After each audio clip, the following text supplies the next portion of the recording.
प्रिय भाई बहनों, आज की रोटी की हर सदस्य व्यक्तियों के लिए यीशु ख्रिस्तांचे मधुर नावांचे सप्रेम नमस्कार। आज की दिनांक 5 मार्च 2026 गुरुवार।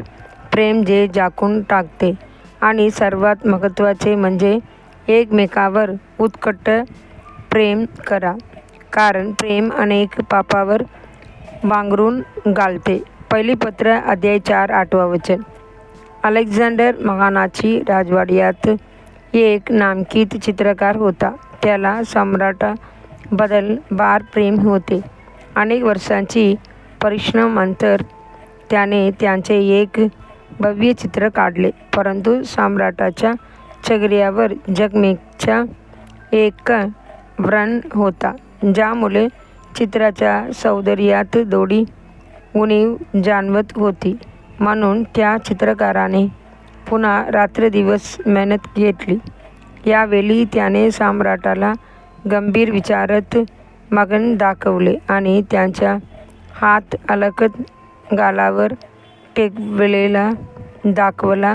अशा प्रकारे तो व्रण झाकला गेला. चित्र अतिशय सुंदर पूर्ण झाले. अलेक्झांडरने चित्र पाहिले तेव्हा तो अत्यंत आनंदित झाला. व्रण दिसत नसल्याचे पाहून त्याने त्याबद्दल विचारले. चित्रकार नम्रपणे म्हणाला, महाराज, माझ्या प्रेमाने तो झाकला आहे. होय, प्रेम अनेक व्रण आणि पापे झाकते, पण त्यांचे अंतःकरणात प्रेम नसते. ते सतत दोष शोधतात आणि प्रत्येक गोष्टीवर कुरकुर करतात. तुमचे हृदय ख्रिस्ताचे प्रेमाने भरून टाका. त्यांचे प्रेम दैवी नाही काय, जे त्याला धोका देणाऱ्यांनाही क्षमा करून स्वीकारते. बायबल म्हणते, प्रेम सहनशील आहे आणि कृपाळू आहे. प्रेम मत्सर करीत नाही. प्रेम स्वतःचे प्रदर्शन करीत नाही. ते गर्विष्ठ नसते. पहिली कोरिन्थियर अध्याय 13 वचन 4। जेव्हा तुमच्या मनात एखाद्याबद्दल कटुता किंवा राग निर्माण होऊ लागतो, तेव्हा लक्षात ठेवा की तुम्ही प्रेमात कमी पडला आहात.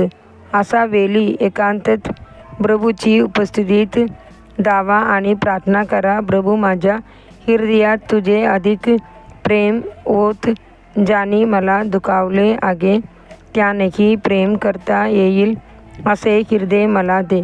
देवाचे वचन सांगते, असा निराश करत नाही, कारण देवाचे प्रेम आपल्याला दिलेल्या पवित्र आत्म्याद्वारे आपल्या हृदयात ओतले गेले आहे. रोमकार 5 अध्याय 5 वचन। येशू म्हणाला, मी तुम्हाला सांगतो, तुमच्या शत्रूवर प्रेम करा. जे तुम्हाला शाप देतात त्याने आशीर्वाद द्या. जे तुमचा द्वेष करतात त्यांच्याशी चांगले वागा आणि जे तुमचा अपमान करतात व छल करतात त्यांच्यासाठी प्रार्थना करा, म्हणजे तुम्ही स्वर्गातील तुमच्या पित्याची मुले यावेल. मत्ती अध्याय 5 44 वचन आणि 45 वचन। जेव्हा आपण कल्वरीची प्रेमाने परिपूर्ण होतो, तेव्हा ख्रिस्ताने दिलेल्या आज्ञेनुसार जगू शकतो.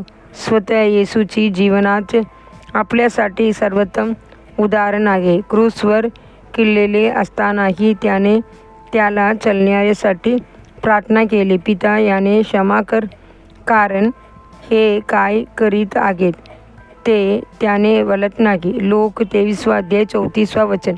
प्रिय देवाचे लेकरांनो, इतरांची चुका आणि उपाय मोठे करून दाखवू नका. दैवी प्रेम तुमची कुटुंबावर राज्य करू द्या. पुढील चिंतनासाठी वचन, तुमच्या मते तेज मन असू द्या, जे ख्रिस्त येशू मते होते. फिलिप्पियर 2 अध्याय 5 वचन।